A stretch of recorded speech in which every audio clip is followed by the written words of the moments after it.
Hello guys, இன்னைக்கு ரீஇன்கார்னேட்டர் மான்வாவோட episode 11 தான் பார்க்க போகிறோம். எபிசோடுக்குள்ளே போகிறதுக்கு முன்னாடி ஒரு 2K லைக்ஸ் ஏச்சு கொடுங்க. ஏன்னா அப்போ தான் தொடர்ந்து சீரீஸை கண்டினியூ பண்ண முடியும். சரி வாங்க, நம்ம டைம் மிஸ் பண்ணாமல் எபிசோடுக்குள்ளே போகலாம். எப்பிக்கோட ஆரம்பத்திலேயே அங்கே ஏதோ ஒரு சவுண்டு கேட்கும். ஏதோ ஒரு மாஸ்டர்ஸும் வர மாதிரி. அந்த மாஸ்டர்ஸோட சவுண்டை கேட்டவுடனே நம்ம ஆளுக்கு தெரியுது இது அதே தான். இது கெட்டோஸ், அந்த மாஸ்டர்ஸோட சவுண்டா இது. இதுங்க இப்படி குரூப்பாக வருதுன்னா இதுங்களே அவங்க மேலே ஏவி விட்டலாமா? ரீசெண்டாக நம்ம ஹீரோவோட லொக்கேஷன் வந்து அங்கே தெரிஞ்சிருக்கோம். அவங்க மேலே தான் ஏவி விடலாம் அப்படின்னு யோசிக்கிறான். இதுக்கப்புறம் அதே மாதிரி அந்த மாஸ்டர்ஸ் தொடர்ந்து நம்ம ஹீரோவை ஃபாலோ பண்ண வந்த அந்த ஆளுங்களை தோத்தமா. இதனால அவங்க பயங்கரமா ஓட ஆரம்பிக்கிறாங்க. அங்க என்ன பண்ணும் தெரியல, அதுங்களும் பயங்கர வேகமா வந்துகினே இருக்கு. கட்டத்தில் அவங்க ஸ்டெல்த்தை ஆக்டிவேட் பண்ணி எப்படியும் அவங்க தப்பிக்கிறாங்க. Just miss. இதுங்க கூட போராடுறதே ரொம்ப கஷ்டமா இருக்கு. அதே மாதிரி இந்த ஜங்குக்கு என்னதான் ஆச்சு? இப்போதைக்கு திரும்பவும் வந்திருக்கணுமே. அவன் எங்க போனான்? ஜங்கா அவன் வந்து யாரோ ஒருத்தங்களை ரெக்ரூட் பண்ணணும் அப்படின்னு சொல்லி போனான். நான் ஆளு இது வரைக்கும் ஆளுக்கானோ எங்க போனானே தெரியல. ஆனா கவலைப்பட வேணாம், இப்பதான் என்னோட ஸ்பிரிட் பேர்டை சென்ட் பண்ண. இப்போதைக்கு லொகேஷன் நம்மளுக்கு தெரிஞ்சிடும். ஸ்பிரிட் பேர்டும் வர, இதனால லொகேஷனும் அவங்க எல்லாருக்குமே தெரியுது. அங்க நம்ம ஹீரோவை ரெக்ரூட் பண்ணலான்னு போனான். ஆனா அந்த இடத்துல தோத்து போயிட்டான். இப்போ அவன் ரிவர்ஸ் சைட்ல மயங்கி போயிருக்கான். இதுக்கப்புறம் ஜங்கோட நிலைமை அங்கே மோசமா இருக்கும். ஆளு மயங்கி போயிருக்கா. அங்க வந்து ஜங்கா அவங்க பயங்கரமா திட்டுறாங்க. நீ உண்மையிலேயே ஒரு வேஸ்ட். புதுசா ரெக்ரூட் பண்ண வந்த அந்த ஆளை கூட ரெக்ரூட் பண்ண முடியல. முன்னெல்லாம் இந்த ஆர்கனைசேஷன்ல வச்சிருக்காங்க பாத்தியா? என்ன சொல்லணும்? ஒண்ணுமே தெரியாம பேசாத. அவன் வந்து ரொம்ப ஸ்ட்ராங்கு. அவனை மீட் பண்ண உனக்கு தெரியும். எனக்கு தெரிஞ்ச என்னோட ஆர்டிஃபேக்ட், என்னோட பொருள் எல்லாத்தையுமே அவன் கொண்டு போயிட்டான்னு நினைக்கிறேன். ஆமா, காலில் என்ன காயம்? இது நீங்களா பண்ணீங்க? காலையும் உங்க கட்டு போட்டிருக்கு. அவன் என்ன யோசிக்கிறானா, இது எல்லாத்தையுமே பண்ணது இவங்க தான் அப்படின்னு யோசிக்கிறான். ஆனா உண்மையிலேயே அது இல்ல.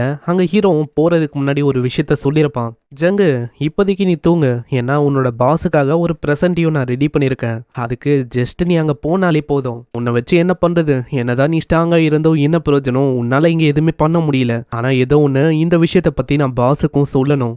அங்கே ஒரு ஸ்பிரிட் பேர்டை உருவாக்கி அப்படியே அவன் ஷேர் பண்ண, அதுவும் பாஸு கிட்ட போகும். அந்த ஸ்பிரிட் பேர்டை டிஸ்ட்ராய் பண்ணாத செகண்டே எல்லா இன்ஃபர்மேஷனும் பாஸு கிட்ட வரும். மாஸ்கோட இருக்கிறனால இவன் தான் பாஸ். அங்கே ஆளுக்கு பயங்கரமாக கடுப்பாகுது. இவனை வச்சு என்ன பண்ணுறது? இவன் வந்து உண்மையிலே ஒன்றுத்துக்கும் உதவாதவன். ஜங்கு வெறுமா ஒரு நியூ கம்மரு. அவனை கூட உன்னால ரெக்ரூட் பண்ண முடியல. ஆனா மோரன், என்னது என்னையே நீ பேரை வச்சு கூப்பிடுறியா? அங்க அடி அடின்னு நெஞ்சிலேயே பயங்கரமா மிதிக்கிறான். இதனால ஆளோட நிலைமையும் மோசமாகுது. அதுக்கப்புறம் தான் உங்களுக்கு ஒரு விஷயமும் ரிலீஸ் ஆகும். நிறைய மாஸ்டர்ஸ் இவங்களை நோக்கி நடக்கிற மாதிரி ஏதோ ஒரு சவுண்டு வரும். எட்டி பார்த்தா இதுக்கு முன்னாடி டைனோசர் மாதிரி ஒரு மாஸ்டர் அப்பியர் ஆயிருக்கும்ல, அது இங்க கொச்சன்னு இருக்கு. இதை பாக்குறவங்களுக்கு சுத்தமா ஐடியா இல்லை இதெல்லாம் எப்படி இங்க வந்துச்சுன்னு. அந்த இடத்துல இவங்க எல்லாரையுமே அதை ஃபாலோ பண்ணிருக்கோம். எப்படியோ தப்பிச்சு டைரக்ஷனை மாத்தி விட்டுருப்பாங்க. அப்படி இருக்கும் போது இது எப்படி இங்க வந்துச்சு? அப்போதான் அந்த லீடரா இருக்கிற மோரனுக்கு ஏதோ ஒரு ஸ்மெல் அடிக்கும். பார்த்தோன்னே புரியுது ஏதோ ஒரு விஷயம் சரியில்லைன்னு. முக்கியமா ஜங்கோட காலு கிட்ட பர்பிள் கலர்ல ஏதோ ஒரு விஷயமும் அங்க தெரியும். அதனால ஆளு யோசிக்காம ஜங்கோட கால்லயே அங்க குத்துறான். ஐயோ ஏமா, காலு! வழியில துடிக்கும் போது அங்க கத்தி எடுக்கிறான். கத்தியில ஏதோ ஒரு கேர்ச்சிப் இருக்கும். அது முழுக்க அந்த மாஸ்டர்ஸோட ரத்தமா இருக்கும். அதனால தான் இதுங்க அட்ராக்ட் ஆகி வந்திருக்கு. இது ரொம்ப இன்ட்ரெஸ்டிங்கா இருக்கு. ஏன்னா நியூ கம்மரா ரெட் ஜோனுக்கு அவன் இப்பதான் இங்க வந்திருக்கான். ஆனா அந்த கேங் அவனுக்கு எப்படி இந்த அளவுக்கு நிறைய விஷயம் தெரிஞ்சிருக்கு? புதுசா வந்த பர்சனுக்கு இந்த மாதிரி விஷயம்லாம் தெரிய வாய்ப்பே இல்லை. அவனை நான் மீட் பண்ணணும். இப்பதான் இது ரொம்ப இன்ட்ரெஸ்டிங்கா போகுது. ஹே இமேஜ், நீ வந்து என்ன பண்ற? இப்பயே அந்த பையனை என்கிட்ட கொண்டு வா. நான் வந்து அவனோட முகத்தை பார்க்கணும். ஏன்னா அவன் இது வரைக்கும் பண்ண விஷயத்துக்கு நான் ஒன்னும் அவனை விட மாட்டேன். ஆனா பாஸ், இந்த அளவுக்கு மாஸ்டர்ஸ் இருக்கும் போது நம்ம என்ன பண்றது? நான் சொல்லியும் உனக்கு புரியலையா என்ன? உன்கிட்ட நான் சொன்னேன் இந்த மாதிரி போய் அவனை கொண்டு வரணும். திரும்பவும்லாம் என்னால் இந்த விஷயத்த சொல்ல இருக்க முடியாது. ஏன்னா நீ மந்துட்டேன்னு நினைக்கிறேன். நீ யாரு முன்னாடி நிக்கிறேன்னு. அங்க ஆளு மேஜை தள்ளி விட்டு அப்படியே அவனோட பவர்ஸை அங்க பயன்படுத்த ஆரம்பிக்கிறான். அவன் கையில ஒரு பயங்கரமான எனர்ஜி அப்பியர் ஆகுது. அதை அந்த மாஸ்டர்ஸ் நோக்கி போடும்போது ஒரு மிகப்பெரிய எக்ஸ்ப்ளோஷனும் கிரியேட் ஆகுது. அதுங்களோட கதையும் அப்படியே முடியுது. அங்க கேங்குக்கும் இந்த விஷயம் வந்து கேக்குது. பரவாயில்லையே, நான் கொடுத்த கிஃப்ட் வந்து பாஸுக்கு ரொம்ப பிடிச்சிருக்கோ. சரி, ஏதோ ஒன்று இந்த டைம்ல சாப்பாடுக்கு ஏற்பாடு பண்ண வேண்டியதான். ஏன்னா என்கிட்ட அந்த அளவுக்கு சாப்பாடு ஒன்றும் இல்லை. அதுக்கும் நான் கொஞ்சம் ஏற்பாடு பண்ணும். அங்கே வேர்ல்டு ட்ரீயோட ரூட்டை அவன் அப்சர்வ் பண்ணுறான். ஏன்னா இதை வாட்டராகவும் ஃபுட்டாகவும் பயன்படுத்திக்க முடியும். ஏன்னா இந்த வேர்ல்டு ட்ரீ இருக்குல்ல, இது பாய்சனஸான வாட்டரை அப்சர்வ் பண்ணி அதை பியூரிஃபை பண்ணி எக்ஸ்பெல் பண்ணி கொடுக்கும். அதனால ஒரு மனுஷனுக்கு தேவையான எல்லா ஊட்டச்சத்தும் இதுல இருக்கும். ஆனா பிரச்சனை என்னன்னா, இப்ப வேர்ல்டு ட்ரீ வந்து கொஞ்சம் கொஞ்சமா அழியிற நிலைக்கு போயின்னு இருக்கு. அதனால முடிஞ்ச அளவுக்கு சீக்கிரமா எல்லாத்தையுமே நான் எடுக்கணும். ஆனா பரவாயில்ல, இந்த டைம்ல என்கிட்ட இந்த பேக் வந்திருக்கு. இது பாக்குறதுக்கு சிறுசா இருக்கலாம், ஆனா இதுக்குள்ள ஏகப்பட்ட விஷயத்த ஸ்டோர் பண்ண முடியும். ஆனா ஏதோ ஒண்ணு வேலையை நான் முடிச்சிட்டேன். இதுக்கப்புறம் அதுங்களை மீட் பண்ண வேண்டியதான். இந்த இடத்துக்கு வந்த உடனே அங்க நிக்கிறதுக்கு இடமே இருக்காதா? அந்த மாஸ்டர்ஸை நோக்கி ஏதோ ஒரு சீடு மாதிரி ஒரு விஷயத்த அவன் போடுவான். அங்க டக்குன்னு அதுவும் பெருசா வளரும். அதை ஒரு பிரிட்ஜா மாத்திட்டு போறான். ஆமா, எதுக்காக நீ வெயிட் பண்ணிருக்க? யாரையே உன் முன்னாடி இருக்கும் போது நீ வெளியில வர மாட்டியா? இதுக்கு முன்னாடி பார்த்த அதே மாஸ்டர்ஸ் அடல்ட்டா இங்க அப்பியர் ஆகுது. சரி, ஆட்டத்தை ஆரம்பிக்கலாமா? இன்னொரு சைடு மோரனு அவனோட பவரை வச்சு அங்க ஏகப்பட்ட மாஸ்டர்ஸை ஒரேடியா கொண்டுட்டான். இதுலயே அங்க தெரியுது மோரனோட ஸ்ட்ரென்த்தோ சும்மா இல்லைங்க, ரொம்ப அதிகம். அங்க மோரனும் பின்னாடி இருக்க அந்த பொண்ணு கிட்ட கேக்குறான், ஆமா என்ன ஆச்சு? அந்த கேங் அந்த பையனை பத்தி இன்ஃபர்மேஷன் கிடைச்சதா இல்லையா? ஆனா இது வரைக்கும் அவனை பத்தி இன்ஃபர்மேஷன் எதுவும் கிடைக்கல. இதனால அவனுக்கு கடுப்பாகுது. ஏன்னா ஜாங்க மாதிரி ஸ்ட்ராங்கான பர்சனை அவனால இப்படி அடிக்க முடியுதுன்னா உண்மையிலேயே ஸ்ட்ராங்கானவன். அதனால அவனை நம்ம டீம்ல சேர்த்தாகணும். முன்னாடியே அந்த பொண்ணு கேட்குறா, பாஸ் எதுக்காக அந்த பையன் மேலே இந்த அளவுக்கு நீங்க ரொம்ப இன்ட்ரெஸ்டடா இருக்கீங்க? நீங்க என்ன அவனுக்கு ஒன்று அவனோட பவர்ஸை அடையணும்னு பாக்குறீங்களா என்ன அப்படின்னு சொல்லலாம். ஏன்னா ஒன்னு அவன் ஜாயின் பண்ணணும், இல்லையா அவனை கொல்றதை தாண்டி என்கிட்டயும் வேற வழி இல்ல. அப்படியே நம்ம கேங்க நோக்கி வரும். ஆளோட ஸ்டாமினா எல்லாமே அங்க ரொம்ப கம்மியாயிது. அங்க இருக்கிற நிறைய மாஸ்டர்ஸ் அவன் கொண்டுட்டான். லாஸ்டா ஒண்ணுதான் இருக்கும். கொல்லலான்னு இருக்கும் போது திடீர்னு ஒரு ஆரோ அங்க வர மாதிரி அவனுக்கு ஃபீல் ஆகும். ஜஸ்ட் மிஸ், எப்படியும் அவன் தப்பிக்கிறான். முன்னாடி இருக்க அந்த மாஸ்டரோட உடம்பும் அது பட்டவுனே அப்படியே சின்ன பின்னமாவுது. அங்க இதை பண்ணதும் அந்த மேஜ் தான், அவ தான் ஆரோ வச்சு அங்க தாக்கியிருக்கா. இதை பார்த்தவனே கேங்குக்கு புரியுது அந்த ஆரோ ஒரு சாதாரணமான ஆரோ இல்ல, சும்மா பட்டதுக்கே இப்படியாவது. அதனால சீக்கிரமா நான் டாச் பண்ணணும், இல்லைன்னா அவ்வளவுதான் நிலைமை இன்னமும் மோசமாகும். அங்க ஏகப்பட்ட ஆரோஸ் வரும்போது எல்லா ஆரோஸையும் முடிஞ்ச அளவுக்கு அவன் பிளாக் பண்றதுக்கு பாக்குறான். ஆனா எதிர்பாராத விதமா ஒரே ஒரு ஆரோவும் அப்படியே கையிலே படும். அங்க ரத்தமும் அப்படியே கீழே விழ அங்க ஆல்ரெடி சில பல மாஸ்டர்ஸ் இருக்கும். அதுங்க எல்லாமே நம்ம ஹீரோ மேல அட்ராக்ட் ஆகுது. அடைச்ச தேவையில்லாம என்னோட ரத்தத்தை வச்சு இதுங்க நான் அட்ராக்ட் பண்ணிட்டேன். அதே டைம்ல இவங்க வேற இருக்காங்க. கண்டிப்பா இங்க என்னால சண்டை போட முடியாது. இந்த டைம்ல தப்பிக்கிறது தான் ஒரே ஒரு வழி. அங்க மேஜரும் சொல்றான், ஹேய் எனக்கு தெரிஞ்சு அவன் தப்பிக்க பாக்குறான்னு நினைக்கிறேன், சீக்கிரமா நீ போய் அவனை தடுக்க பாரு. அட என்னப்பா நீ சொல்ல இருக்க? இந்த மாதிரி நான் போனேன்னா அவ்வளவுதான், என்னோட முடி என்னோட ஸ்கின்னு எல்லாமே அங்க ஒரு மாதிரி ஆயிடும். என்னால எப்படி போக முடியும்? வாய மூறியா? நீ ஒண்டி போலன்னு வச்சுக்கேன், அங்க ஜங்குக்கான மாதிரி நம்ம மூஞ்ச ஒரு பேத்துருவாரு. போறேன் கட்டாத.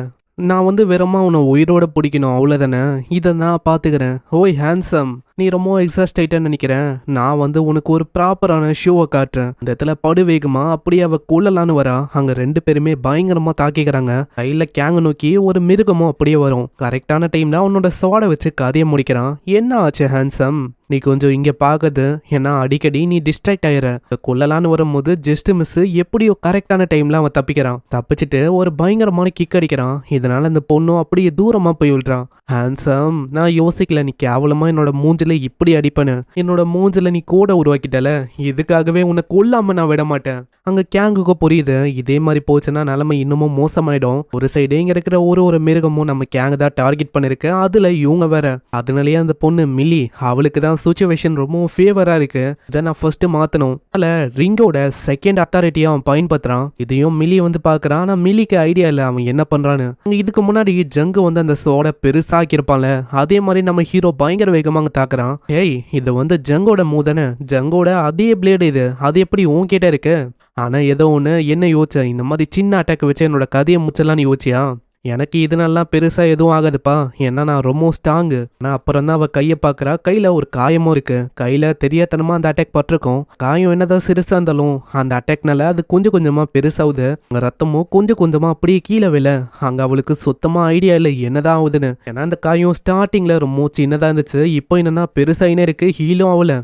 இல்ல நான் ஏதாச்சும் பண்ணணும். இதனால எல்லா மிருகமும் மில்லி அங்க டார்கெட்டா வைக்கும். அங்க குட்டியோண்டு பிளட்னால அவ ரொம்ப ஆபத்துல மாட்டிக்கிறா. என்னோட செகண்ட் அத்தாரிட்டியோட பவரே தான், ஒரு சின்ன காயமா இருந்தாலும் அது பெரிய காயமாக்கிடும். அதே டைம்ல ஹீலும் ஆகாது. என்னதான் ஹையான ஹீலிங் எபிலிட்டி இருந்தாலும் கண்டினியூஸா பிளட் அவங்க இழந்துங்கனே இருக்கணும். ஆனா இதுல டிஸ்அட்வான்டேஜ் என்னன்னா, இந்த எபிலிட்டியை ஆன் பண்ணிட்டேன்னா இப்போதைக்கு என்னோட எபிலிட்டியை நான் ஆன்லயே வச்சுக்கணும். அதனால என்னோட மானவும் பெரிய அளவுல ட்ரெயின் ஆகும். ஆனா இப்போதைக்கு எனக்கு வேற வழியில அவளை நான் வசமா கோத்து விட்டேன். இந்த இடத்துல தப்பிச்சா போதும், நான் சீக்கிரமா ஓடி போறது நல்ல விஷயமா இருக்கும். இது பாக்குற அந்த மேஜும் 2-3 ஆளுங்களை ஏவி விடுறா. சீக்கிரம் அந்த பையன் தலையும் வந்து நம்மளுக்கு வேணும், இல்லைன்னா அவ்வளவுதான், மோரன்னு நம்மள வந்து விட மாட்டாரு, நம்மள மொத்தமா முச்சிருவாரு. அங்க பின்னாடி அந்த மேஜும் முடிஞ்ச அளவுக்கு மில்லிய காப்பாத்தலாம் அப்படின்னு ட்ரை பண்றான். சைடு அவங்க ஓடி வரும்போது நம்ம ஹீரோவும் பாக்கெட்ல இருந்து ஏதோ ஒரு விஷயத்தை எடுத்து அப்படியே போடுவான். எடுக்கும் போது சின்னதா இருக்கும், ஆனா வெளியில வந்தோடனே அப்படியே பெருசா ஒரு மாஸ்டரோட தலையும் வந்து விழும். அம்மா இதை வச்சு புதுசா என்ன ட்ரிக் பண்ண இருக்க?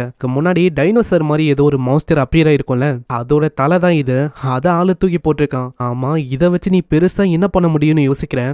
உண்மையை சொன்னா அவங்க யாருக்குமே எதுவுமே ஐடியா இல்ல. ஏன்னா இது இருக்குல்ல, இது போதும். இங்க இருக்கிற அந்த கெகுலாஸ் இதுங்களை நல்லா தூண்டி விடுறதுக்கு வெறும் ஒரு போனே போதும். போன் இருந்தாலே அதுங்க அப்படி பைத்தியமாகும். இங்க தலையா இருக்கும் போது அதுங்களோட நிலைமை இன்னமும் அங்க வைல்ட் ஆகும். அங்க ஹீரோ சொன்ன மாதிரி ஆகுது, அதுங்களோட நிலைமையை பைத்தியம் பிடிக்கிற மாதிரி ஆகுது. தலைக்காக எல்லாமே அப்படி அச்சுக்கும். அங்க எல்லாமே டைரக்டா அந்த மேஜ் மில்லி எல்லாரும் மேலேயும் அப்படியே தாக்க ஆரம்பிக்கும். என்னடா இது, இந்த மாதிரி பிரச்சனையில மாட்டிக்கணுமா அப்படின்னு அவங்களோட ரியாக்ஷன் இருக்கும். இந்த கேப்புக்கு இடையில நம்ம கேங்கும் எப்படியோ அவங்க தப்பிச்சு வேற ஒரு இடத்துக்கு போறான். ஆனா அந்த இடத்துல எல்லாமே ட்ரை இருக்கு. அவளைக்கும் ஃபுட்டுன்னு எதுவும் அங்கே பெருசா இல்லை. அங்கே கேடியன் வந்து சொல்லியிருப்பான், இந்த மாதிரி நிறைய விஷயம் வந்து உனக்கு இதுக்கு மேலே தானே கிடைக்கும் அப்படின்னு. டோட்டோரியல் ஜோனை விட ரெட் ஜோன் ஈஸியாக இருக்கும், பிரச்சனை இருக்காது அப்படின்னு தான் ஆளு யோசிச்சான். ஆனால் இங்கே என்னன்னா நிலைமை இன்னமும் தான் மோசமாக இருக்கு. கேடியனை ஒண்டி திரும்பவும் மாட்டானா அவ்வளோதான், அவனை கண்டிப்பாக நான் விட மாட்டேன். இதுக்கப்புறம் சீன் அப்படியே அந்த சின்ன பையன் மற்றவங்களை நோக்கி வரும். அங்கே அவங்களும் வேர்ல்டு ட்ரீயோட நியூட்ரியன்ஸை எடுக்கலாம் அப்படின்னு சொல்லி ஒரு பெரிய ஏரியாவுக்கு வருவாங்க. ஆனால் பிரச்சனை என்னன்னா இவங்களுக்கு முன்னாடியே ரெட் ஜோன்லேருந்து சில பல ஆளுங்க வந்திருப்பாங்களே, அவங்க ஆல்ரெடி அங்கே இருக்காங்க. நியூட்ரியன்ஸும் கொஞ்சம் கொஞ்சமாக அப்சர்வ் பண்ணிருக்காங்க. அங்க ஆளு கேட்டா உங்களுக்கு எல்லாம் கிடையாது, மரியாதையா ஓடி போயிடுங்க, அப்படியோ தரணுமா ஏதாச்சும் ஒரு விஷயத்த ட்ரேட் பண்ணோம்.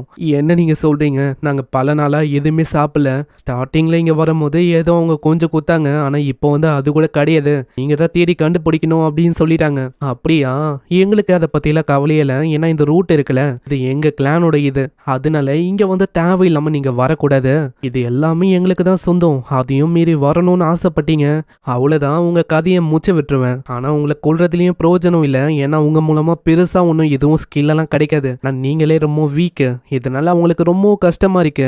இந்த ரெட் ஜோனை பொறுத்த வரைக்கும் இந்த வேர்ல்டு ட்ரீ தான் எல்லாமே. வேர்ல்டு ட்ரீ இந்த ஐலண்ட் முழுக்க அப்படியே பரவி இருக்கு. ஆனா பிரச்சனை என்னன்னா வேர்ல்டு ட்ரீயும் கொஞ்சம் கொஞ்சமா அழியுது. எல்லா இடத்துலயும் நிறையவே மான்ஸ்டர்ஸ் வந்து இருக்கு. மான்ஸ்டர்ஸ் இல்லாத இடத்துக்கு போனா அந்த இடத்துல பெரிய பெரிய இந்த மாதிரி பிளேயர்ஸ் எல்லாம் இருக்காங்க.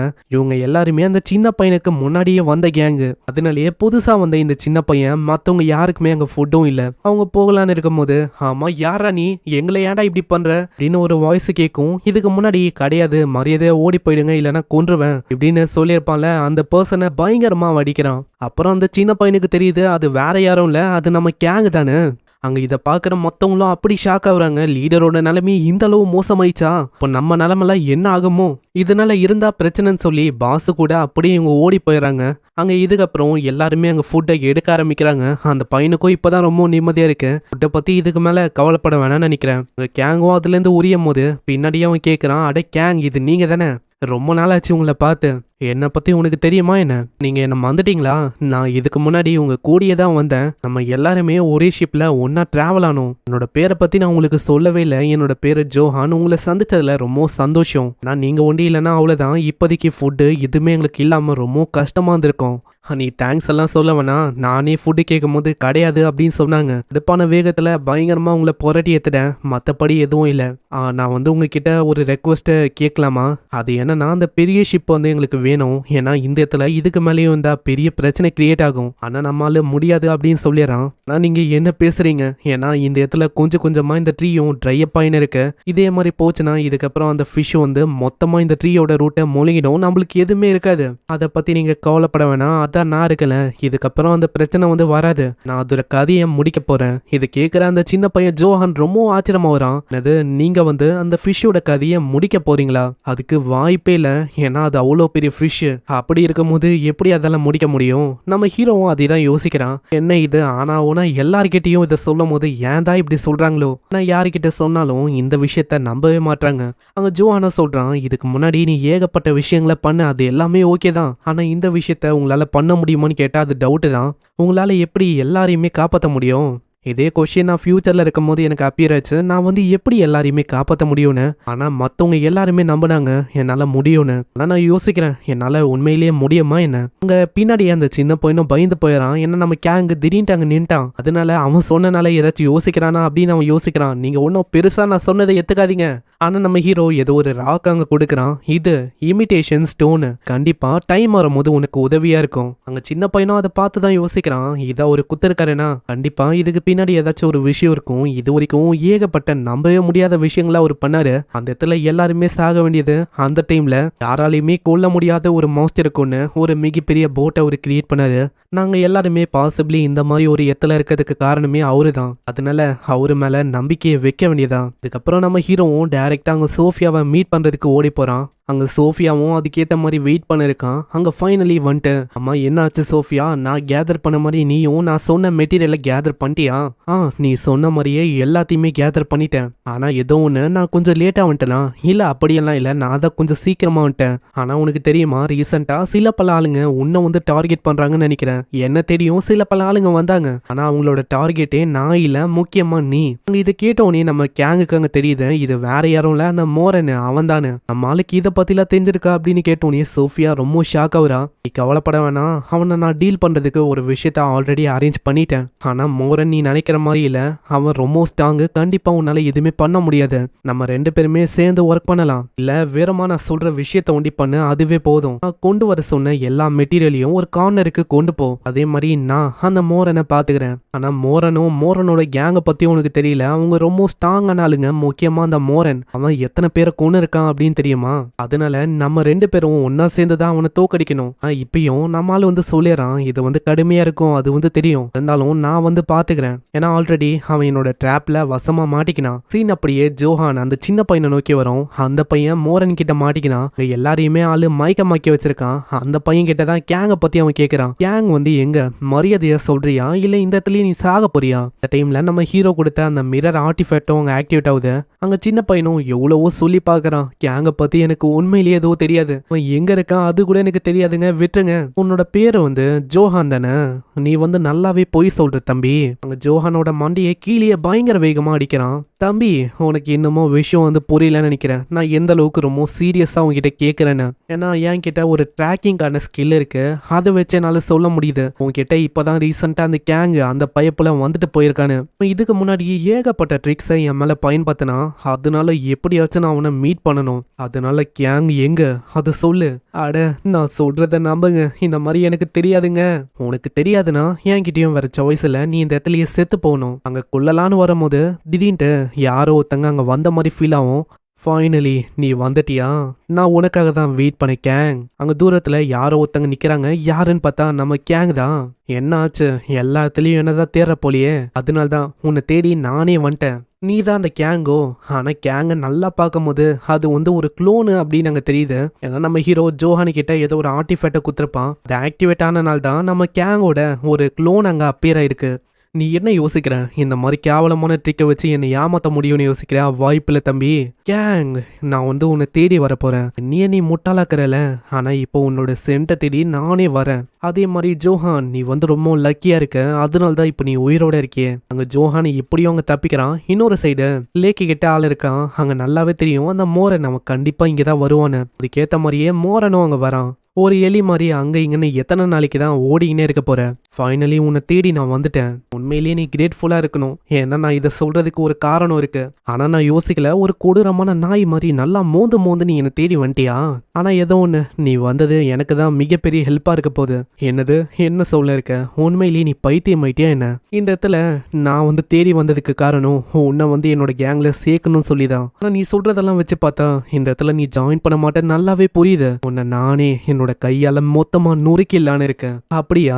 இதுக்கு நானும் தயாரா இருக்கேன். இப்படின்னு இவங்களோட சண்டையும் ஆரம்பிக்குது. இங்கே இந்த எபிசோடும் முடியுது. ஸோ இந்த எபிசோடு உங்களுக்கு பிடிச்சிருக்கும் அப்படின்னு நினைக்கிறேன். இதுக்கப்புறம் தான் சண்டையே ஆரம்பிக்க போது. நம்ம மோரன் ஸ்ட்ராங்கான பர்சன் தான். அப்படி இருக்கும்போது நம்ம ஹீரோக்கு என்ன ஆகும் எல்லாத்தையுமே நம்ம நெக்ஸ்ட் எபிசோட்ல பார்த்து தெரிஞ்சுக்கலாம். மறக்காம ஒரு லைக்கை போட்டுருங்க, இப்போதான் நிறைய பேருக்கு ரெக்கமெண்ட் ஆகும். நான் உங்களை நெக்ஸ்ட் எபிசோட்ல சந்திக்கிறேன். தேங்க்யூ ஃபார் வாட்சிங். சைனரா.